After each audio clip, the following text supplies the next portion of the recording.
We provide you the platform to turn your dreams into reality. Give wings to your aspirations with KR Mangalam University. क्या है YKR जो तेजस्वी को बिहार का CM बना सकता है? जी हाँ, वीडियो में अंत तक बने रहिए तो सारी बातें समझ जाएंगे और लालू यादव का प्लान भी समझ जाएंगे। ये तो जग जाहिर है कि तेजस्वी के पिता और आरजेडी के राष्ट्रीय अध्यक्ष लालू प्रसाद यादव ने सामाजिक न्याय के नाम पर जो जातीय गोलबंदी की, वो बाद में मुस्लिम यादव समीकरण में बदल गई।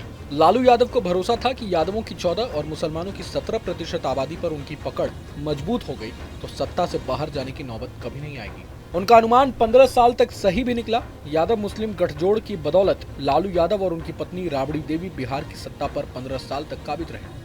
लेकिन 2005 में नीतीश कुमार के उभार के बाद माना जाने लगा कि आरजेडी से मुसलमान दूर होने लगे। नीतीश ने अपनी तरकीबों से लालू के सामाजिक न्याय के किले को भी ध्वस्त कर दिया। नीतीश तब से बेखटके बिहार के सीएम बने हुए हैं। नीतीश ने भले ही अभी तक अपनी सियासी रणनीति को अक्षुण्ण रखा है, लेकिन आरजेडी की रणनीति बदलती रही है। लालू की सहमति से आरजेडी की कमान संभालने वाले तेजस्वी को अब भी लगता है कि उनके पिता ने जातीय समीकरण बिठाकर शासन किया तो सत्ता तक पहुंचने का आधार यही हो सकता है।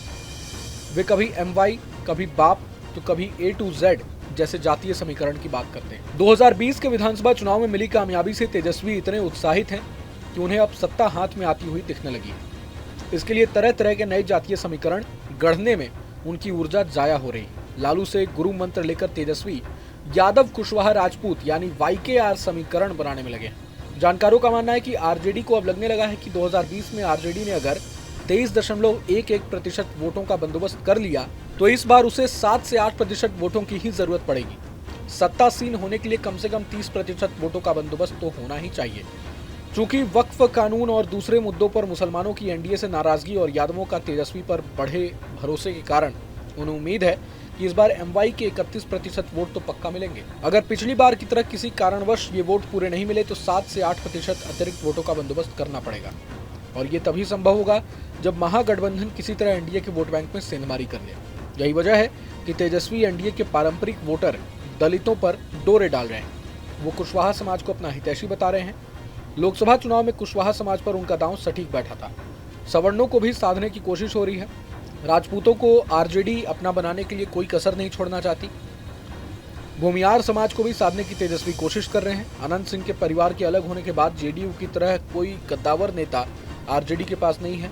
ब्राह्मणों के नाम पर राज्यसभा के सदस्य मनोज झा का चेहरा आरजेडी के साथ है।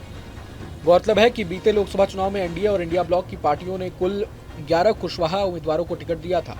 इंडिया अलायंस में आरजेडी ने 3 कुशवाहा को टिकट दिया था।